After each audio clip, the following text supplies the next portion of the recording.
program partners might not be the right fit. So we may have a taxonomy with youth development programs in it, and there may be a youth development program that finds that they just don't quite fit. And we didn't have that happen in youth development, but we did have that happen in a couple of different taxonomies where we either decided that that program was in the wrong taxonomy, and that was really more our fault than it was their fault because they were collecting outcomes in a different type of way than our other programs inside a particular taxonomy. And change is hard. And you have to acknowledge that when you're doing a process like this, that it's going to take some work, and we acknowledge that it's going to take some work, and we know there will be hiccups and bumps along the way, and we ask that they are patient with us and that we will be patient with them. Volunteer expectations, sometimes when you have volunteers around the table, what we can do internally is oftentimes not the same as what a volunteer's expectation is. They want you to change the world, and we would love to change the world, and sometimes we can only change a little bit at a time. Also helping internal staff members from other departments to understand the relevance of the data to campaign.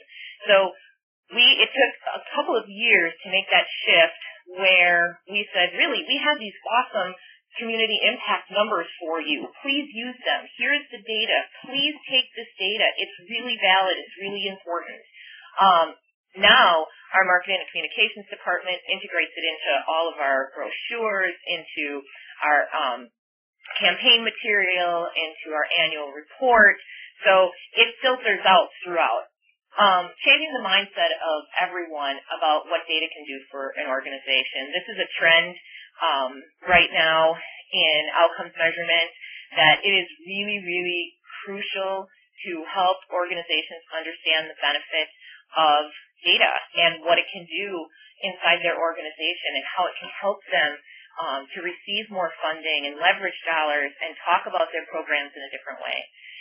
Remembering that the most important piece of data collection is program improvement and that the clients are what matters the most. And for us at United Way, it really is the people that we serve that we keep in mind all the time in every single project that we do. Lessons learned. Measurement tools will not be the same for every area, but consistency is important. So, Regina, when you were asking that question, or I don't think it was Regina, I can't remember who it was, somebody asked a question about crossing over education, income, and health. If we are going to ask a question about resource referral and the importance of utilizing the information that they're given, and we ask it in more than one taxonomy, we consistently make sure that that question is asked the same way, so that if we want to look at 4 taxonomies that all measure resource referral, we can aggregate that data all together. Measurement tools should be simple. They don't have to be rocket science. They can be already established tools that, like our early childhood education people all have to use a particular tool. It seems to be a tool that works for them. There are outcomes inside that tool that they can measure. Then they use that tool.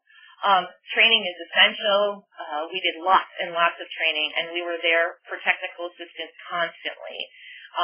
The outcomes are fluid, and they change over time. And again, I say the piloting stage is critical because without it, you would waste an entire year of collecting data only to find out that some things didn't work. The length of the process can vary.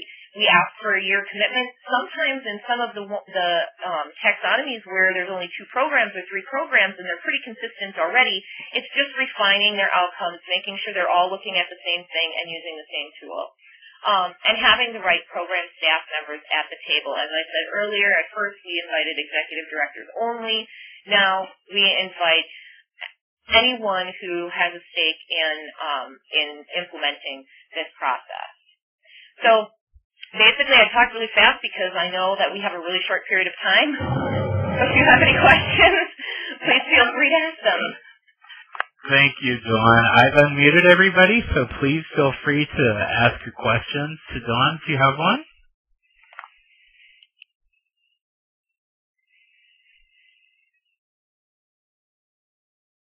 No questions at all from anybody? I know you guys had questions. Let's see here. All you need to do is speak up now unless you've muted yourself.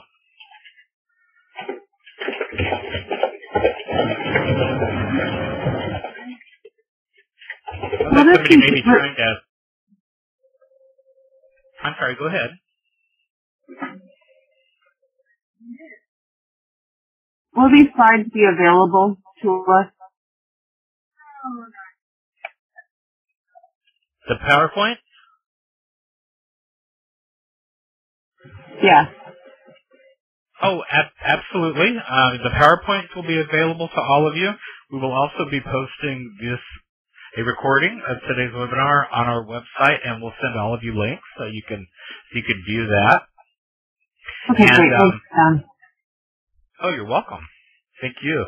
And Dawn, there's a question from Elizabeth in Western Connecticut, and she's asking if you would be willing to share one of your surveys with the group. I sure can. Anyone in particular? Sure. Oh, she says thanks. Yeah, she said absolutely any survey or perhaps early childhood. Do you have one like that? I sure can. Great. And if you want to also use. Oh, and Paul's saying perhaps if you have one on youth. Sure. As well. Okay, if you wanted to send them to me, Dawn, I'll make sure that they're sent to everybody on the call. I can do that. Thank you. Don, Don, not to Shawn, not so much a question, but maybe some people might be able to react to this. I think an obvious extension of some of this work and in the process of coming up with outcomes and indicators and clustering the groups for conversations, I think one of the really great things that are happening is people are starting to discuss the extent to which some of the programs they do are evidence-based, and hopefully in a few instances, there's some opportunities for building more strategic partnerships and making sure that what they're doing are evidence-based rather than same old just because they've been doing it for years. But then what results from that sometimes is once it's evidence-based, sometimes they do come up with better measures of the outcomes and the indicators rather. This is Dawn again. One of the most fascinating things about this process for us was watching the programs that had not collaborated in the past start collaborating with each other because they were getting insight into what each other was doing and were tapping into the expertise in the different areas. And that has happened quite a lot. We've had some merges between programs. We've had some merges between agencies based off of these year-long roundtable discussions. And some of these happened right as the economy got very poor, and they were able to understand what each other were doing and how they could work together better. Wow, yeah, it's good. And it gives us the opportunity, too, sometimes, I think, to suddenly see possibilities and maybe tell different organizations about what they might do. Give a little nudge. Yeah, I'm just going to give one example because it just happened like an hour ago, and it was like an epiphany for a couple of the staff here, and I was included. They're working with a group who was doing workforce development and initiating a new program to train a group in just home repair stuff. And we have just funded a program in